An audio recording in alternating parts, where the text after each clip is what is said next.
Well, I think one of the hopes is that if they start reading about it and they'll hear about surgery rates being X percent, and I think what we're starting to see is that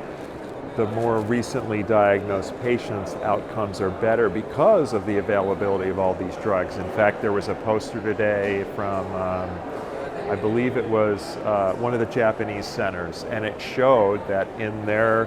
experience, patients that were diagnosed like after 2010, the cumulative rates of, say, surgery as an endpoint were less than half of what they had been in the patients that were diagnosed in the preceding decade. So I think the hope is that with